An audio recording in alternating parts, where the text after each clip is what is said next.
Lala mo, marami namang insidenteng nakarating sa amin yung pang-scam na orderin, nakita sa apps na orderin ay alimbawa cellphone, pagdating sa umorder, bato na. Or hindi naman bato, plastic na cellphone.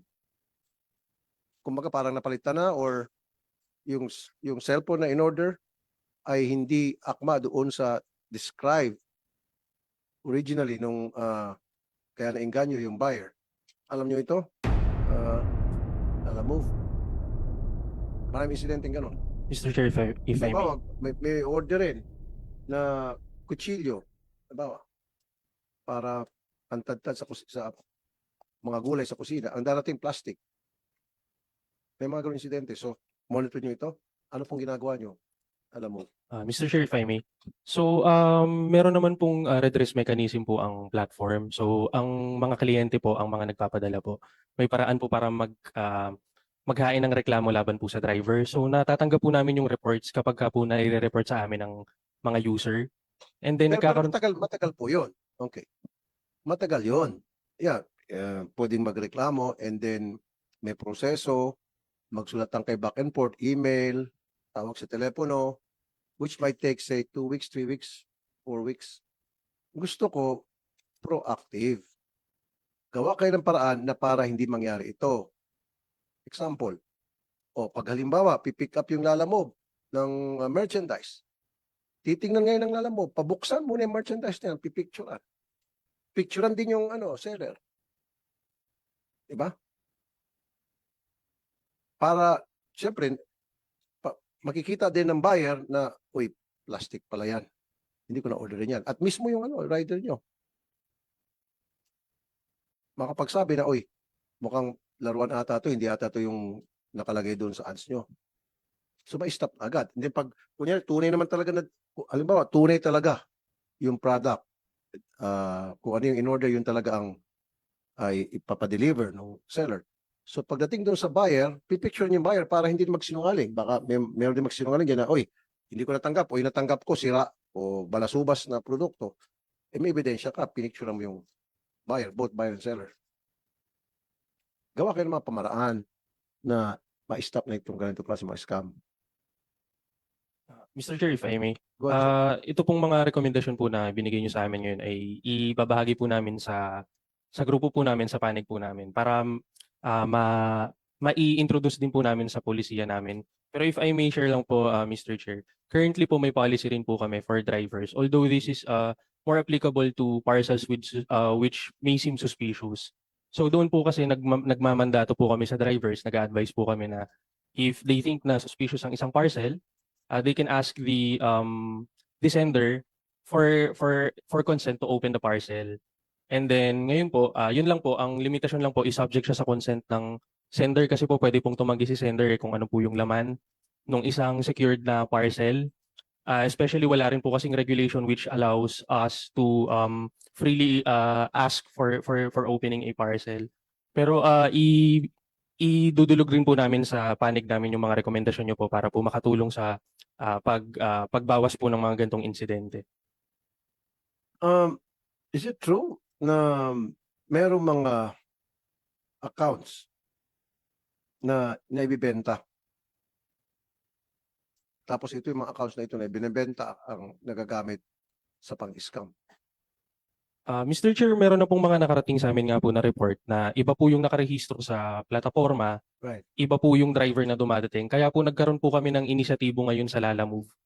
Nag-introduce po kami ng facial recognition technology sa driver's app. Para po kung halimbawa po, napansin ng isang user na iba yung dumating na driver or iba yung sasakyan, pwede po nilang i-report sa amin at kami naman po, pinoprompt po namin yung driver na i-accomplish yung facial recognition. So ngayon po, yung team po namin na nag-handle ng ng rehistrasyon ng mga driver namin, kapag ka po nakita nila na iba po yung mukha ng driver na lumabas doon sa facial recognition prompt versus doon po sa photo na in-upload nila noong nagrehistro sila, automatic po na nababan po yung driver from the platform para po hindi na po nila magamit yung platform. So ito po yung naging proactive step namin recently para po mapigilan yung paggamit po ng mga sold or shared account. Okay. Thank you. Meron din ba sa angkas? at Grab?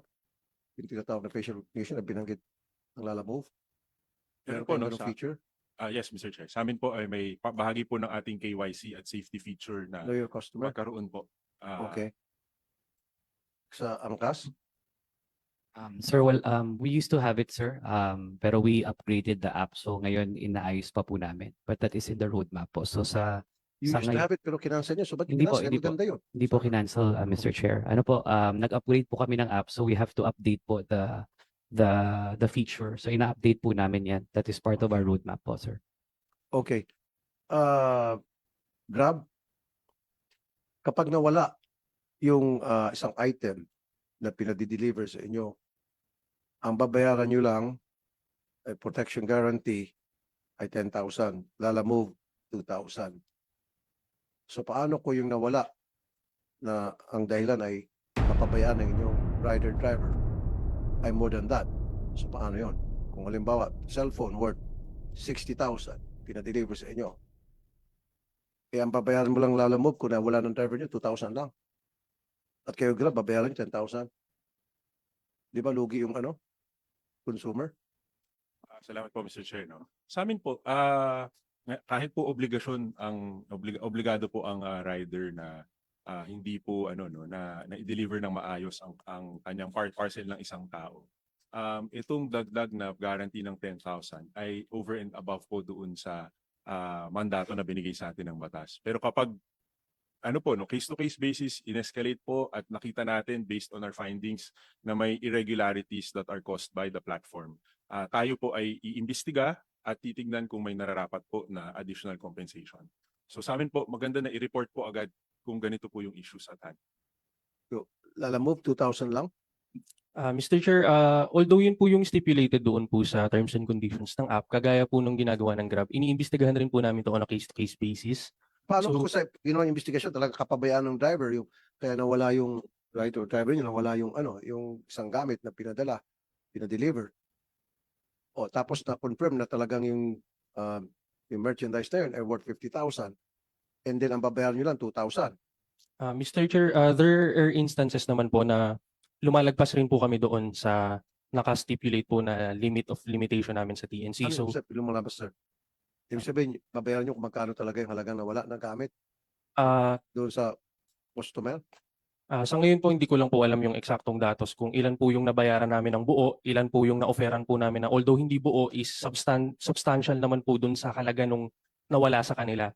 Mr. Chair, if I may, yung mga factors din po kasi na tinitingnan namin is sino po ba between the driver and the user yung nagkaroon po ng lapses din sa packaging, sa pag-handle ng parcel. So ngayon po kung mapatunayan po natin na yung driver po, sa driver side po talaga yung may problema, doon po kami mas nagbibigay po ng konsiderasyon, kaya po lumalagpas po kami, may mga pagkakataon po na lumalagpas po kami doon sa limit of limitation na in-stipulate din po namin sa terms and conditions. Okay. Attorney Teofilo Guadis ng LTFRB.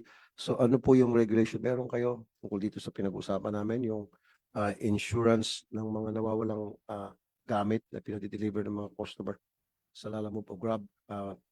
Narinig mo naman kanina, yung Grab is up to 10,000 lamang, ang Lala Move is up to 2,000 lamang. Ano ba dapat? Magkano ba dapat? Meron bang standard na dapat susundin? O bahala na sila? Mr. Chair, the LTFRB is primarily focused on passengers. Pag ganitong pong mga goods or commodities, it's with DTI and DICT po. Okay. Ang magpe-penalize po niyan, sir. It is not within the turf po ni Okay. LTFRB. Do we have My the apologies po, sir. DTI? Dito DICT. pala, ayun. Ma'am Marilyn Montanes, Division Chief Consumer Policy Division DTI. Magandang hapon, magandang umaga po, Good ma'am. morning po, Honorable Chair. On the side of the DTI, Honorable Chair, we do not have a policy when it comes to the insurance of missing items. We offer redress mechanism po in case po may mga ganong cases, Your Honor. You don't have, Yes. Policies, why not? um, You're supposed to protect the consumer. will look into So kung it. wala kayong ganung policy, papabayaan nyo lang po itong mga companies na gumawa ng kanilang mga patakaran. Kaya nga, hindi uniform. Itong Grab 10, yung Angkas 2,000. Di ba kami may papasok bagong company, gagawa lang 50 pesos. Okay lang sa inyo yun. We will look into it, Honorable Chair. You should look at it but, years ago. Yes, Your Honor. But we enforce what's provided under the Consumer Act of the Philippines, which is the yun, redress mechanism for the 3 hours. No, which is- ma'am, kaya nga kaya nabuti na pag-usapan natin to dahil ngayon, holiday. Maraming mga magpapadeliver ng mga gamit, etc. Tapos ngayon, paano kung nawala o binalasubas o nahulog, nabasag?